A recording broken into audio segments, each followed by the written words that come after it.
রাধে রাধে। আমি আপনাদেরকে একটা গল্প শোনাচ্ছিলাম, যার নাম হচ্ছে অভিশপ্ত বাগান বাড়ি। আজকে সেই গল্পের তৃতীয় এবং শেষ ভাগ।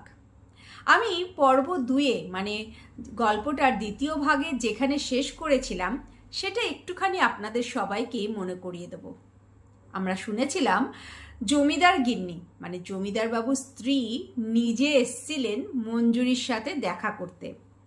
আর তিনি এটাও বলেন মঞ্জুরি কেঁদে তাকে হয়তো তার মনের দুঃখের সব কথাটা বলতে পারছে বা জানাতে পারছে, উনি ওনার দুঃখটা কারোর কাছে প্রকাশ করতে পারছেন না।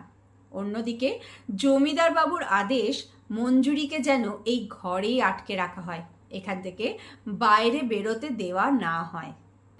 সেদিন জমিদার গিন্নি চলে যাওয়ার পর এক কাজের লোক আসে মঞ্জুরির ঘরে মঞ্জুরির খাবার দাবার নিয়ে, এবং সে বেশ কয়েকটা কথা মঞ্জুরিকে জানায়, যেটা জমিদার বাবু সেই কাজের লোককে শিখিয়ে পাঠিয়েছিল।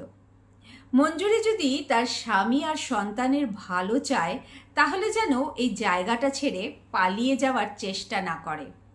আর যদি সে এরকম কিছু দুঃসাহসিকতা দেখিয়েছে তাহলে অবশ্যই তার স্বামী আর সন্তানকে পিটিয়ে মেরে ফেলা হবে। সেদিন মঞ্জুরিও সেই কাজের লোকটিকে একটা কথা বলে পাঠিয়েছিল জমিদার বাবুকে। মঞ্জুরি বলেছিল, জমিদার বাবুকে গিয়ে বলে দাও আমি মানসিকভাবে প্রস্তুত এখানে থাকার জন্য, কারণ আমি আমার স্বামী আর সন্তানকে অনেকটা ভালোবাসি, আর আমি জমিদার বাবুর প্রতিটা কথাও মানতে রাজি আছি।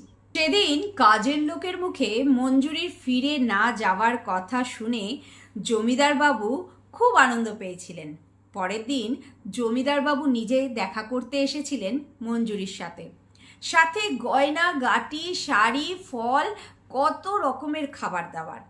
মঞ্জুরিকে এসে তিনি ধন্যবাদ জানায় আর বলে, তুই সত্যিই খুব বুদ্ধিমতী, এই যে তুই ফিরে না যাওয়ার কথাটা বলেছিস এইটা সত্যিই আমার খুব ভালো লেগেছে। তাই আজকের থেকে তুই আর বাগানের কোনো কাজটাই করবি না, আজকের থেকে তুই এখানে রানীর মতন থাকবি। সেদিনের পর থেকে মঞ্জুরি আর বাগানের কোনো কাজ করেনি। হয়তো জমিদার বাবুর আসল রূপটা যতদিন না মঞ্জুরির সামনে এসেছিল ততদিন সে হয়তো বাগানটাকে বড্ড ভালোবেসে ফেলেছিল, কিন্তু এরপর থেকে মঞ্জুরি সারাটা দিন শুধু রানীর মতন সেজে গুজে ঘুরে বেড়ায়, আদেশ দেয় নির্দেশ দেয় সেখানকার চাকর বাকরদের। হ্যাঁ, একদিকে যেরকম বাগানের কাজ মঞ্জুরিকে ছেড়ে দিতে হয়েছিল, অন্যদিকে বেশ আরও অনেক ধরনের কাজ মঞ্জুরির সামনে এসে গেছিল। যেমন ধরুন, সারাক্ষণ জমিদার বাবুর কথা শোনা, সারাক্ষণ জমিদার বাবুকে আনন্দে রাখা, জমিদার বাবু কখন কি চাইছে সেই সব কিছুর খেয়াল বুঝে চলা। সত্যি একটা মেয়েকে কত রকমের কষ্ট করতে হয়। তারপরে এইসব সকাল্লাদ করতে করতে হঠাৎ করে দেখে জমিদার বাবুর ইচ্ছা আর বিলাসিতা দিনের পর দিন বাড়তে থাকে। জমিদার বাবু সেই বাড়িতে শুধু নিজে না, তার রাজ্যের বিভিন্ন রকমের জমিদারদের ডেকে নিয়ে আসতেন। দিনের পর দিন মঞ্জুরির কাজ ছিল সেই সব জমিদারদের আনন্দ দেওয়া। মঞ্জুরিকে কখনো তাদেরকে আনন্দ দেওয়ার জন্য গান গাইতে হতো, কখনো নাচ করতে হতো, আরও কত ধরনের কাজ তাকে করতে হতো। উদ্দেশ্য মঞ্জুরির একটাই ছিল, তার স্বামী আর সন্তান পর্যন্ত যেন কোনো আঘাত না যায়, তার স্বামী আর সন্তান যেন এই গ্রামেই থাকতে পারে। সারাক্ষণ দাস দাসী চাকর বাকর জমিদার বাবুর বিলাসিতার মধ্যে থাকতে থাকতে মঞ্জুরি কোথাও একটা হাঁপিয়ে উঠেছিল।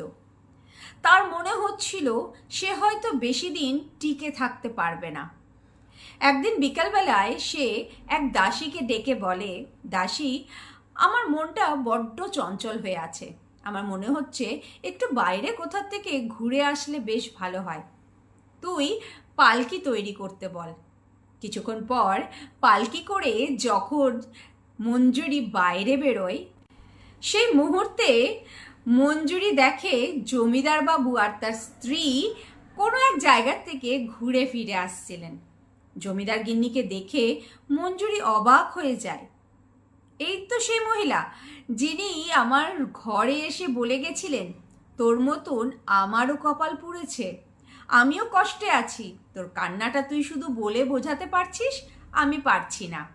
আজকে সে এত আনন্দে কি করে?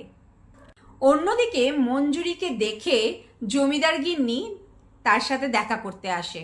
মঞ্জুরির সামনে এসে জমিদার গিন্নি বলেন, কি ব্যাপার, কি ভাবছিস আমাকে দেখে? এত আনন্দে আছি কি করে? কারণ আমি জানি জমিদার বাবু আমার স্বামী আর আমি ওনার স্ত্রী, আর তুই শুধুমাত্র তার বিলাসিতা। তাই তুই আর আমি কোনোদিনই এক হব না, তাই তো আমি এত আনন্দে আছি। তুই থাক, এই বাগান বাড়িটা তো সেই জন্যই তোর জন্য। সেদিন জমিদার গিন্নির কথা মঞ্জুরিকে আবার কোথাও একটা আঘাত দিল। মঞ্জুরি ভেবে পাচ্ছিল না এমনটাও হতে পারে। দেখতে দেখতে বেশ কয়েকটা বছর পার হয়ে যায়। আজকে হঠাৎ করে মঞ্জুরি দেখছে এই যে 9-10 বছর পার হয়ে গেল, তার মধ্যে এই প্রথমবার এমন হলো জমিদার বাবু তাকে একটু এড়িয়ে চলছে। প্রথমবার এমন কিছু একটা হলো যে জমিদার বাবু মঞ্জুরির সাথে তেমন ঠিক করে কথাও বলছে না। প্রথমবার এরকম হলো জমিদার বাবু মঞ্জুরির সাথে দেখা পর্যন্ত করতে আসছে না। মঞ্জুরি ভাবছে বয়স বাড়ছে, তাই তো জীবন থেকে হয়তো বিলাসিতা কমছে, তাই সে হয়তো মঞ্জুরিকে একটু এড়িয়ে এড়িয়ে চলছে। মঞ্জুরি সেখানে দাসের মতন ছিল, কিন্তু অন্যদের তুলনায় আলাদা রকমের, তাই সে কোনো ব্যাপারটাকেই অত গাড়িয়ে দেখতো না বা কোনো ব্যাপারটা নিয়ে খুব বেশি চিন্তা করতো না। সবাই যেভাবে চলছে মঞ্জুরিও সেভাবেই চলতে থাকতো। এরপরে মঞ্জুরি এক কর্মচারীর কথা শুনে খুব অবাক হয়ে যায়। সে ভাবতে বাধ্য হয় এরকম কথা কেন তাকে বলা হচ্ছে। আসলে সেই বাগান বাড়িটাতে ছিল মঞ্জুরির রাজত্ব। মঞ্জুরির কোনো দিকে যাওয়াতে আসাতে কোনো বারণ ছিল না, কিন্তু সেদিনকে হঠাৎ করে এক কর্মচারী এসে মঞ্জুরিকে বলে, এই বাগান বাড়ির পেছনের দিকটাতে তুমি আর যাবে না, এবার থেকে এই বাগান বাড়ির সামনের দিকটাতেই তুমি থাকবে, ওই দিকে যেন তোমাকে ভুলেও পা দিতে দেখা না যায়। এই কথা শুনে মঞ্জুরি অবাক হয়ে যায়। যেই বাগান বাড়িতে মঞ্জুরির আধিপত্য চলতো, যেই বাগান বাড়িতে মঞ্জুরির মালিকানা চলতো, যেই বাগান বাড়িটা মঞ্জুরির জন্য এত সুন্দর সেজে উঠেছিল, যে বাগান বাড়িতে জমিদার বাবু তার সব রকমের বিলাসিতা সারাক্ষণ কথাবার্তার মধ্যে দিয়ে থাকতো, আজকে হঠাৎ করে কেন এরকম একটা বাধা বা বারণ মঞ্জুরির সামনে এলো? একদিন না পেরে মঞ্জুরি এক কর্মচারীকে জিজ্ঞাসা করে ফেলল, কি ব্যাপার বলো তো, আমি কেন ওইদিকে যেতে পারবো না? এই বাড়ির সব জায়গায় তো আমার জন্য। কর্মচারী বলে, আমি জানি না, জমিদার বাবুর আদেশ। আর জমিদার বাবু শুধু বাগানটা ঘুরে দেখা কাজ না, পুরো জমিদারিটা সামলায়, তাই সে তোর সাথে সারাক্ষণ কথাবার্তা বললে নিশ্চয়ই তার কাজকর্ম সারতে পারবে না, আর তার কাজকর্ম সারার জন্য একটা তো ঘর চাই। সারাক্ষণ সেখানে যদি তুই বসে থাকিস তাহলে তো আর জমিদার বাবু সব রকমের কাজ সবসময় সারতে পারবে না, তো তোর জন্য বাঁধা পড়বে কাজকর্মে, তাই সে তোকে হয়তো যেতে বারণ করেছে ওইদিকে। এইভাবে বেশ কয়েকটা দিন পার হতে না হতেই একদিন মাঝরাতে মঞ্জুরির ঘুম ভেঙে যায়। সে শুনতে পায় এই ঘরেরই পেছন দিক থেকে কোনো এক মহিলার হাসির আওয়াজ আসছে। প্রথমে সে ভেবেছিল হয়তো ঘুমের ঘোরে সে হয়তো ভুল কিছু শুনছে। সে কিছুটা বাড়ির পেছন দিকে এগিয়ে গিয়ে দেখে না, সত্যি এক মহিলা রয়েছে ওখানে, যে খুব সুন্দরভাবে জমিদার বাবুর সব কথা শুনছে আর জোরে জোরে হাসছে। জমিদার বাবুকে বেশ আনন্দে মনে হচ্ছে তার সাথে।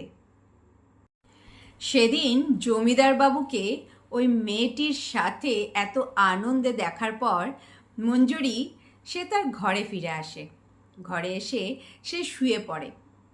পরের দিন সকালবেলায় সে চিন্তা করতে থাকে কতক্ষণে সন্ধে হয়।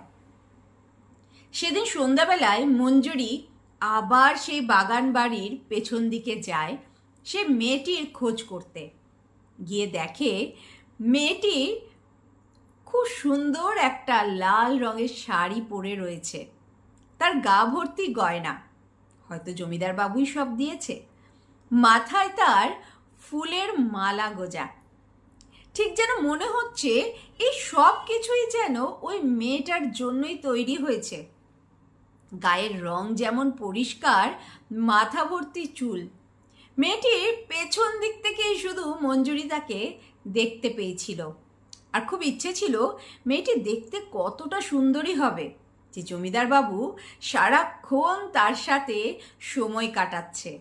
আবার অন্যদিকে মঞ্জুরি এটাও ভাবতে থাকে মঞ্জুরির বয়স বেড়ে গেছে, তাই হয়তো সে জমিদার বাবুকে আগের মতন আনন্দ দিতে পারছে না। তাই হয়তো জমিদার বাবু তার থেকে একটু দূরে দূরে রয়েছে। আজকে সকালবেলায় মঞ্জুরি যখন বাগানে যায় তখন সে এক কর্মচারীর কাছ থেকে শুনতে পায় আজকে আর জমিদার বাবু এই বাগান বাড়িতে আসবেন না, কারণ তার নিজের বাড়িতে পুজো রয়েছে। মঞ্জুরি সেই মুহূর্তেই চিন্তা করতে থাকে আজকে এই মেয়েটিকে আমি ভালো করে দেখব, সামনে গিয়ে দেখব, মেয়েটার সাথে কথা বলবো। সন্ধেবেলার প্রতীক্ষা করতে করতে সেই সন্ধে হয়েই এলো। চারিদিকে চাকর বাকররাও প্রায় ঘর ফিরে গেছে। মঞ্জুরি এই সময়টারই তো অপেক্ষা করছিল।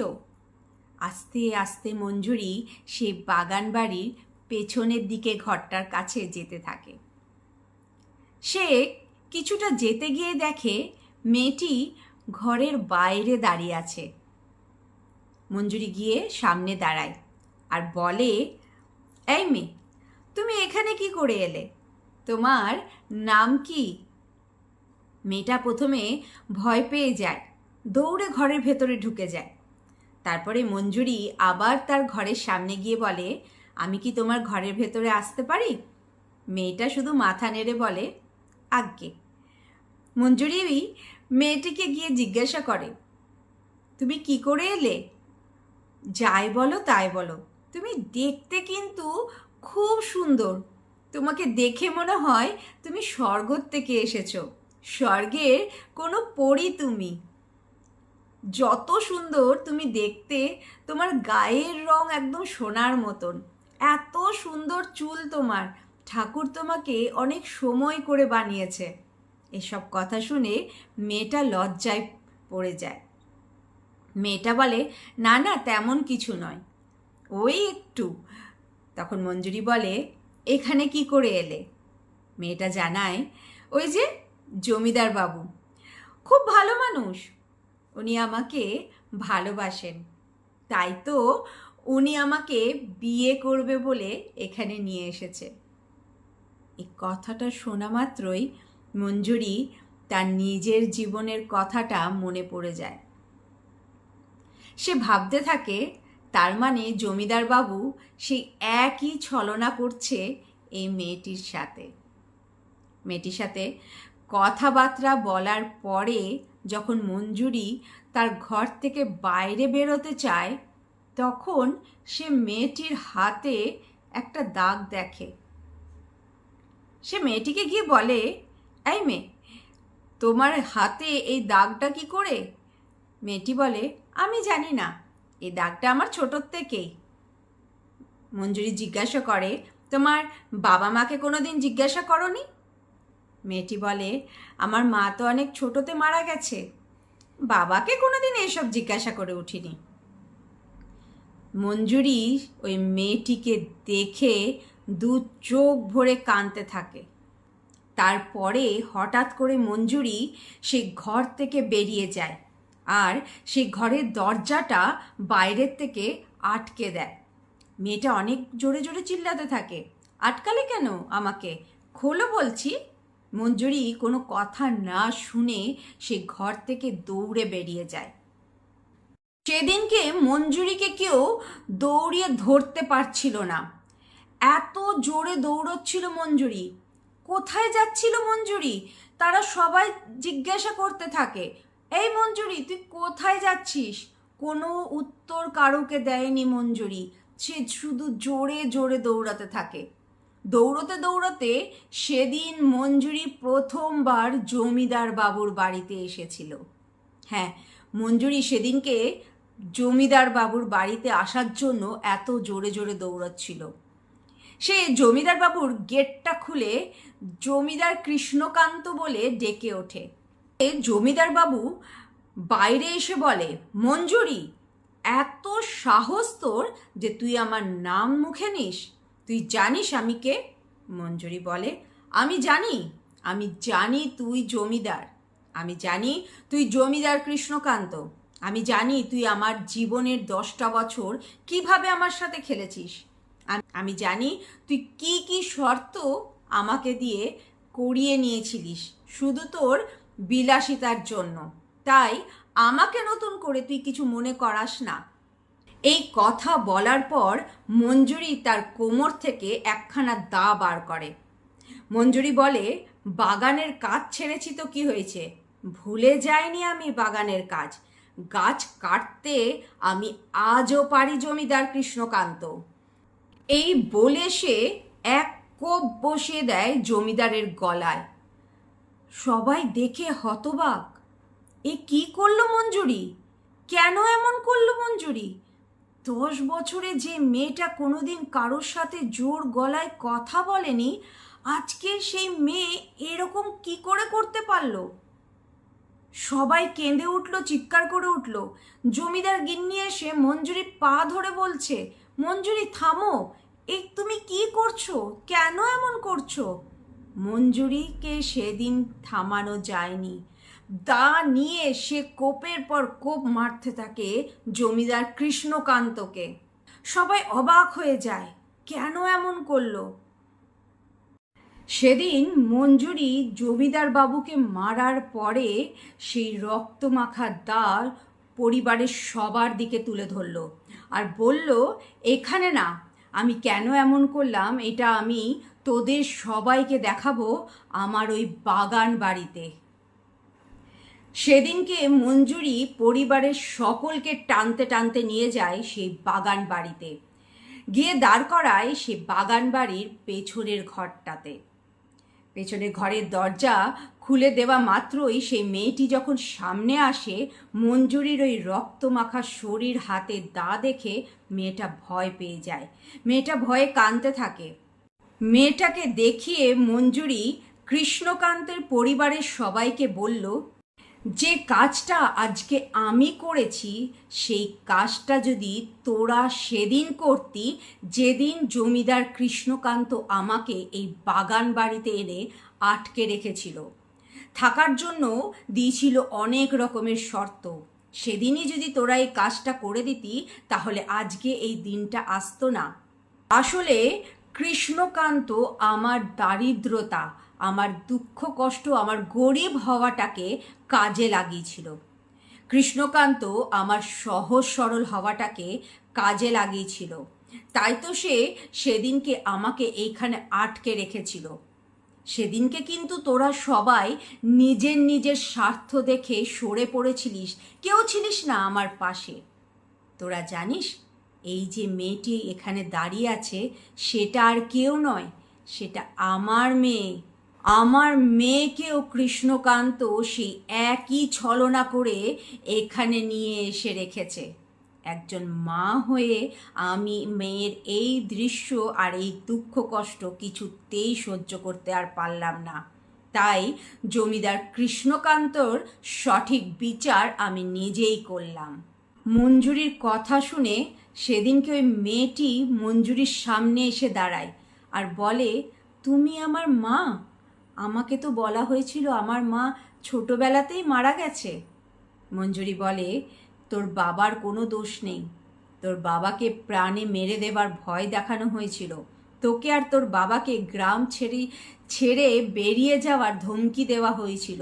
তাই তো শুধুমাত্র একটাই উপায় ছিল তোকে জানানোর, তোর মা মারা গেছে।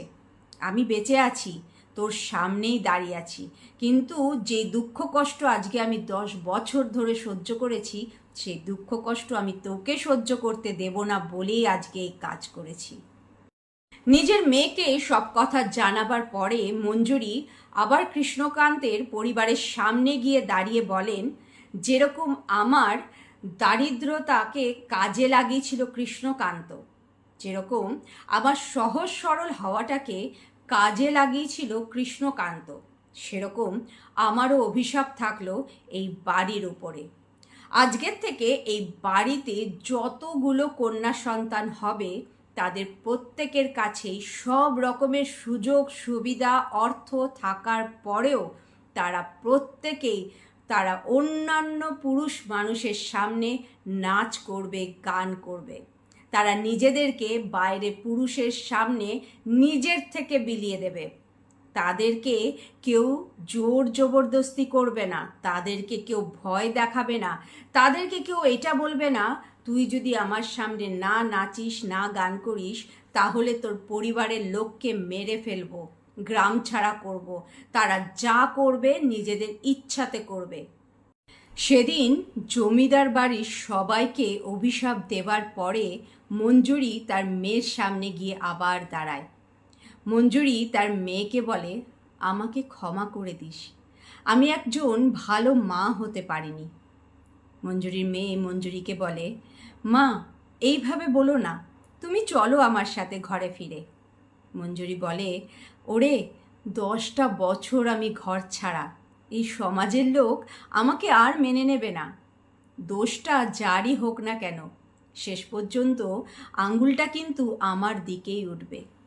আর আমি মা হয়ে কখনোই চাইবো না আমার মতন আমার সন্তানের জীবনটাও নষ্ট হয়ে যাক।